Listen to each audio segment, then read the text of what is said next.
All right, this is block 5, the Roaring Twenties, isolationism, and the section beginning with German war debts. As you hopefully remember, the Treaty of Versailles required Germany to pay the cost of the war. And it had to pay, it could not pay, which turned out they had a big meeting where they determined that cost to be $32 billion. And that $32 billion could be paid in 3 ways. It could be paid in goods. So there are pictures in the 1920s of Germans pretty much shipping entire factories and locomotives and things that are actually worth things into France. It could be paid for in gold, which is a medium of exchange that everybody always accepts. And it could be paid in foreign currency. That Germany could not pay its war debts in its own currency. The German economy was devastated by the war. It was all that it could do to get itself back up on its feet. That there was near starvation in parts of Germany in 1918 and 1919, especially the winter of 1918-1919. People were going hungry all over Germany. The economy was in such a destroyed state. In 1923, in an effort to buy foreign currency, the German government, the German Republic, the Weimar Republic, started printing marks, which is the German currency. And they figured the more marks they print, the more foreign currency they can buy with the marks and then pay off their war debts. What they actually created was the world's best known instance of what's called hyperinflation. That the German mark soon became literally worth less than the paper it was printed on. That these are stacks of money that these German kids are just playing with as toys. That by the end of 1923, it cost about 4 trillion marks to buy a loaf of bread. That people carted around money in wheelbarrows and on the back of ox carts. And before long, the currency is so worthless that people stop using it entirely. That they can't just keep up with the number of zeros that are appearing at the end of the currency every other day. And that the German economy just crashed to a halt. It went back to a barter economy, that the money was literally worthless. It was done that Germany engaged in this inflationary attempt, to inflate its currency to more easily be able to pay back its war debts. But it failed. People stopped accepting marks for any amount of gold or any amount of foreign currency. It was the economic dislocation. Now, inflation destroys a middle class. And the middle class in Germany, the strongest middle class really in Europe, and had come through the war and was starting to get back on its feet in the 1920s, was completely destroyed. People's savings were wiped out. It destroyed the German middle class. And it started to radicalize the German middle class. In 1922, the year before, that the inflation of 1922-1923 is what starts to make people like Adolf Hitler attractive to regular middle-class German people. Because the Weimar Republic, the Republican German government, clearly was not doing very, very well. And this hyperinflation is just the best example of it. Now, how did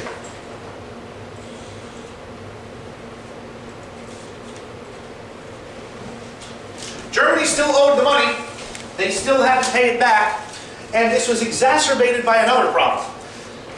Germany owes this $32 billion. But Britain and France had also borrowed money incredibly to pay for the war, and they had borrowed money from the United States. So we have a couple things going on here.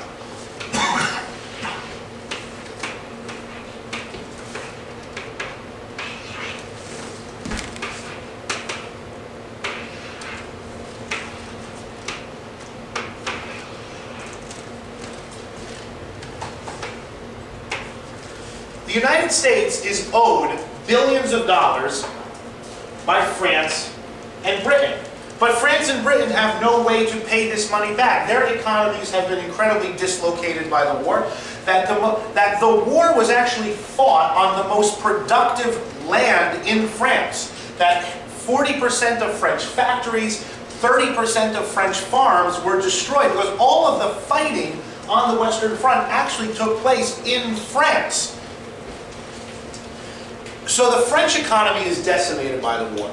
The British economy is decimated by the war. That they, brought all of the economic resources of their enormous empire to bear, but were heavily, heavily in debt. The war had worn factories out. It had not, forget the material costs, that the British lost about 900,000 men in the prime of their economic life, and the French lost well over 1 million. Casualties in the war. And that's just productive workers that an economy struggles to replace. The manpower losses and the material debt that Britain and France owed to the United States was a problem in these countries. So Britain and France demanded that Germany pay them the reparations only so they could turn around, take that money, and pay back their loans to the United States. Germany can't pay Britain and France. And if Germany doesn't pay Britain and France can't pay the United States. And Americans started to get pretty pissed off at the British and the French. And the attitude is, we crossed an ocean, we paid for your war, we saved your bacon, we saved your ass, we won the war for you, and now you can't even pay off your loans. The British and the French asked for renegotiation of the loans. The Americans refused. Remember, in 1922, 1923, in the 1920s, Americans are pissed off that they went off and fought this war in the first place. They did not, in retrospect, think it was a good idea. And the economic recovery that is happening in 1923, 1924 in the United States is being threatened by these problems. So an American by the name of William Dawes steps in with what became known as the Dawes Plan. And the Dawes Plan, in a way, you're going to look at it and you're going to say, well, that's the most ridiculous thing I ever saw in my life. But it worked for the 7 or 8 years that it was in function. The Dawes Plan said, all right, American banks, what you're going to do, you are going to lend money to Germany. You're going to give Germany loans. The Germans are going to use those American loans to pay the reparations. And then the British and the French will go pay back their American loans. It's a giant merry-go-round of money. So what's happening, and you can tell very clearly, that the United States is loaning Germany money, Germany pays its reparations with American money, the British and the French pay the Americans back with their own money. It's a giant, but it makes everyone's balance sheets look a lot better. And this worked from 1924 to 1929, the 5 years it was in operation. The German economy recovered, the British and the French economies recovered. As we saw, the Americans had this long period of prosperity, and that the war debts, although still a problem in Germany, there's a lot of communists in the streets arguing against them, and there's a lot of Nazis in the streets arguing against these war payments. They were made until 1929. In 1929, when the whole financial system collapsed and the Great Depression began, the payments were suspended. Nobody could afford to make them anymore, with one exception. Little Finland continued to struggle and paid back all of its loans to the United States, its World War I loans. It was the only country to do so. It paid off its final World War I loan. It made its payments every single year until about 1999. And then they were paid off in full. Wash your hands. So this is the Dawes Plan.